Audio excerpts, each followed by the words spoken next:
Welcome and thank you for clicking the link. In this video, I'll be sharing some quick tips and tricks to help you in the fundraising process. Before we get started, I want to take a moment to introduce myself. I'm Amber Bolden. I am a communications and development consultant, and I work with the Maternal Health Network of San Bernardino by way of DU, Diversity Uplifts, and I help provide development support to the member organizations of the MHN. So I work with them to help identify, connect, and build funding opportunities and relationships.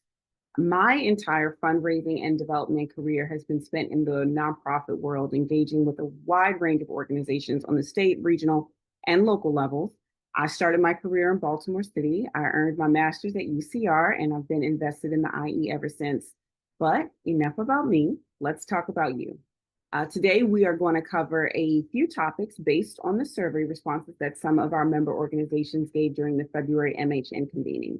Overall, the survey says, many of you are experiencing a lack of resources and staff, difficulty identifying potential funders, and limited knowledge or capacity in creating fundraising campaigns. So that's what we'll discuss.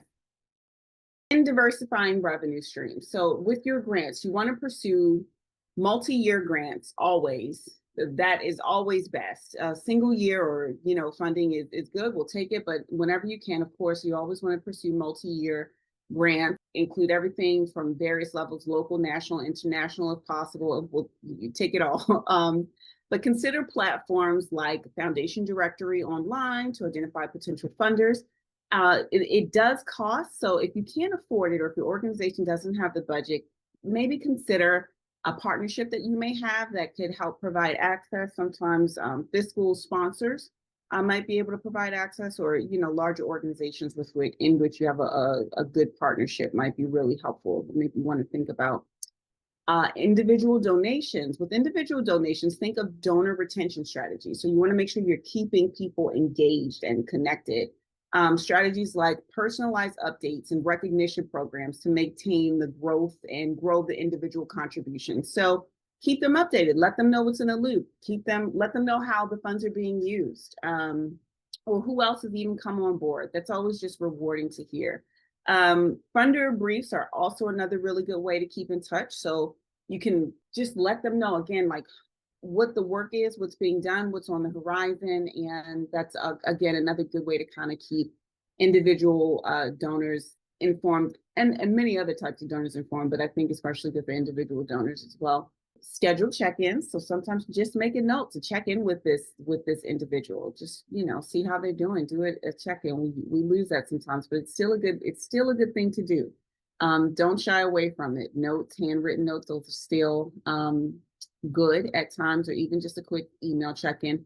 Holidays or special events, always good. So the same rules apply if you with a family member that you maybe don't contact often. Do the same thing with your individual donors. Just check in and give a little update, see how they're doing, and let them know how you're doing.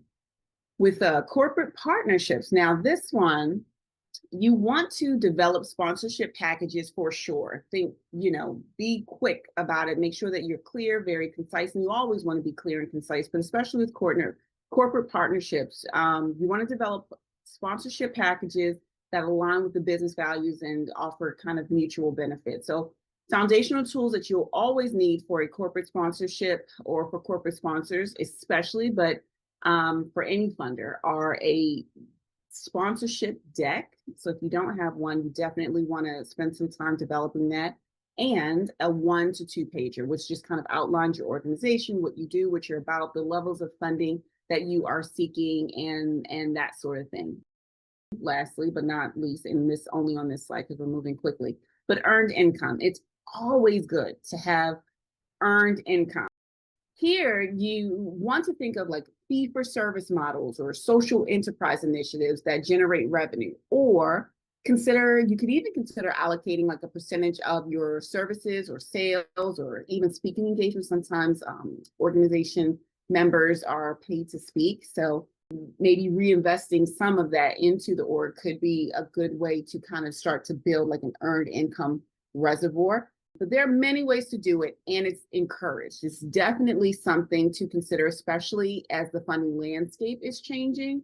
So making sure that you have diverse streams of income is a priority in the current landscape for sure. So consider those options.